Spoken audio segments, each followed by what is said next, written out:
Hi, I'm Hannah Brents. I'm a licensed independent clinical social worker and a registered yoga instructor with a private practice in Massachusetts. I have a bachelor's and master's degree in religious studies, and I know firsthand how damaging fundamentalist and cultic religious environments can be. So thanks for being here. Before we jump into today, remember to press that red subscribe button for the Theology Therapist channel and the little bell icon to stay up to date on all weekly updates. If you find any of this helpful, I would love if you would share with a friend or leave a comment below. So let's get started. So today I want to talk about religious trauma syndrome. Religious trauma syndrome was coined first by a psychologist named Marlene Weinell. And so she first talked about, or she was the first person to really coin religious trauma. And this is what she says that it is. Religious trauma syndrome is the condition experienced by people who are struggling with leaving an authoritarian, dogmatic religion and coping with the damage of indoctrination. They may be going through the shattering of a personally meaningful faith and/or breaking away from a controlling community and lifestyle. RTS is a function of both the chronic abuses of harmful religion and the impact of severing one's connection with one's faith.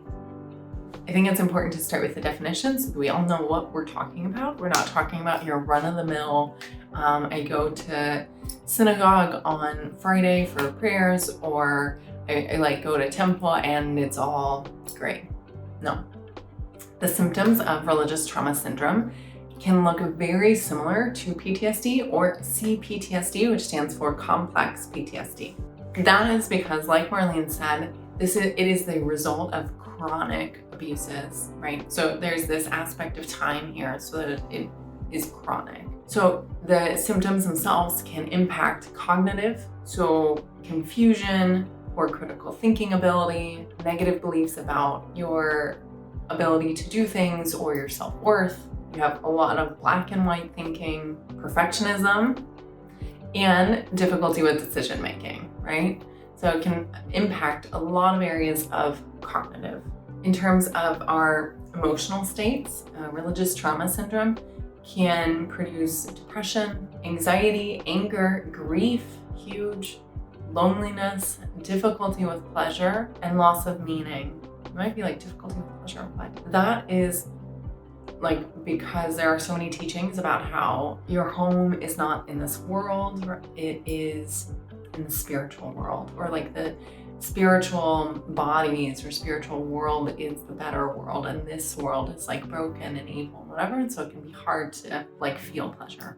With religious trauma syndrome, what can happen is a loss of social network, family rupture, social awkwardness. If you've been in this community your whole life and you've been insulated and isolated from culture around you, that there might be some social awkwardness. Sexual difficulty, this is a big one, and behind schedule on developmental tasks. So the last area that is most often affected is cultural.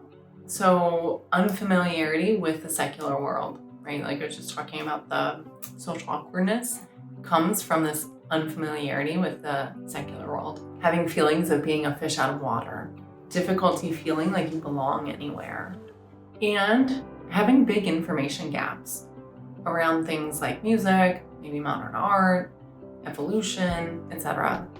So that you think the information that your fundamentalist community would have not wanted you to know, and that's what we're talking about.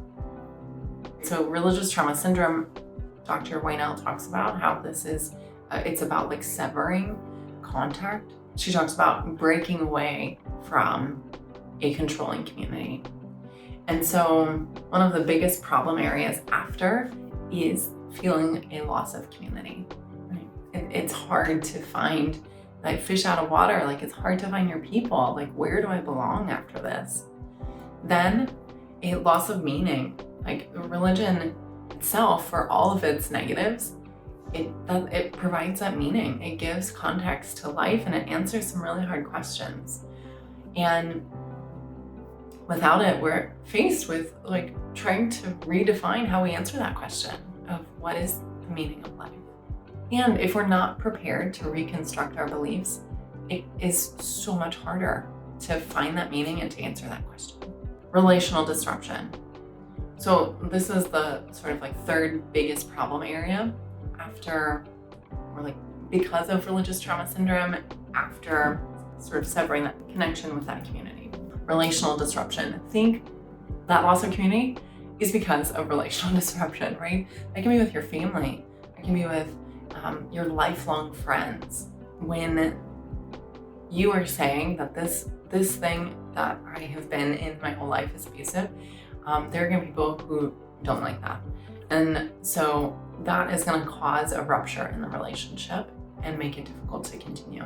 Okay, some of the reasons why this happens, why this develops, and we're going to get into this in a lot more depth next week. So this can happen because of the suppression to normal child development, damage to normal thinking and feeling abilities. This happens because information is limited and controlled. Dysfunctional beliefs are taught. Independent thinking is condemned and your feelings are condemned. So think like if you start to have some doubts about what the religious leader is teaching or saying, like maybe he's not the prophet, or maybe he's interpreting the Bible wrong, then that is going to be condemned. That is going to be squashed.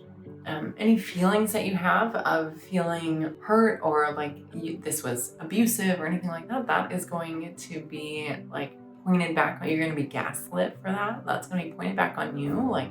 They didn't do anything wrong. You were crazy.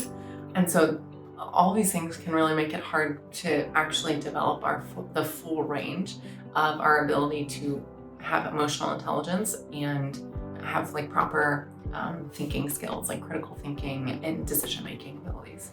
Another cause of religious trauma syndrome is that there is an external locus of control. This means external locus of control. This means where the control power is situated. And that's external to you, right? That is not you. It's not inside you, right? And that is because knowledge is revealed. It is not discovered. There is a hierarchy of authority enforced, and the self, yourself, not a reliable source of information. You're not reliable or a good source on knowledge, right? So this means that there's one person who has the control over what God is saying, what the community should be doing, what you should be doing, how you should be living, what's good and bad, how you're getting into heaven, or sort of whatever that religious language is, who's going to hell, whatever that religious language is. And so this has really profound impacts and is part of the reason why there is developmental delays in the thinking and the feeling areas, because all of that is given or placed outside of you. And so after religious trauma syndrome, you have to learn how to bring it back inside, right? A lot of times in therapy with my religious trauma clients, we'll be talking about a really tough thing, about God, right? A concept. Who do you think? What do you think God is? And they'll ask me, what do you think God is? And then we'll highlight that this dynamic that is created oftentimes in religious trauma syndrome that just played out in the therapy. Oh, it's not right? After religious trauma or in these toxic communities, we were conditioned to ask somebody else with that authority to give us that right answer. And that's happening again. And so what do you think? Who do you think God is, right? That's a really powerful moment. And that's really important. Also, when you're looking for a therapist, also really important to be able to recognize when that's happening and to give that back to you.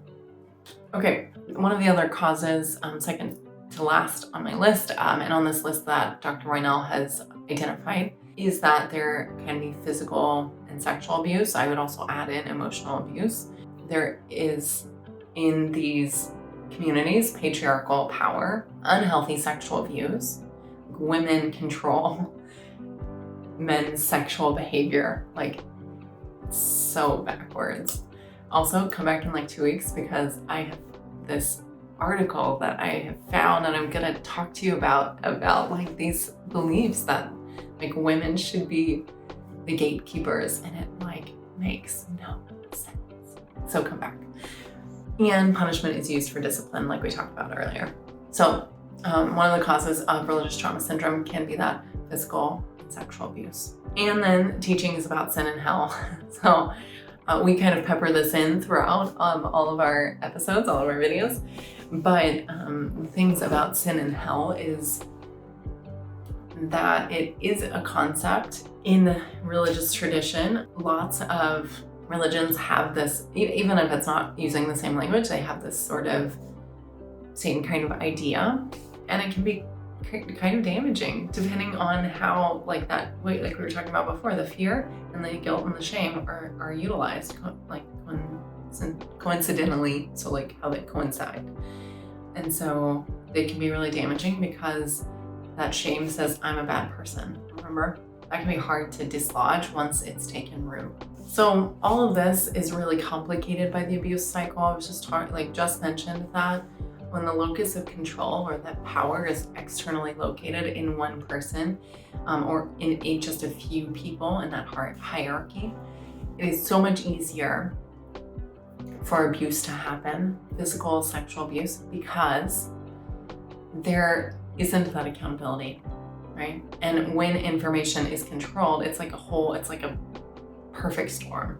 When information is controlled after abuse happens, then it's gonna stay in this environment, right? It very rarely does it get to like authorities or a report made, because that there's this insulation and this isolation here. And so all of this and that it's connected to God and the divine and is like complicated by the abuse cycle. So it's just, it's so hard, and it is so complicated and complex, and so that's why like I wish that when I was deconstructing my faith and then sequentially reconstructing my faith and worldview and everything, I really wish that I had a therapist that I could have talked to about this. I was trying to do it in religious communities, and I was receiving a lot of backlash.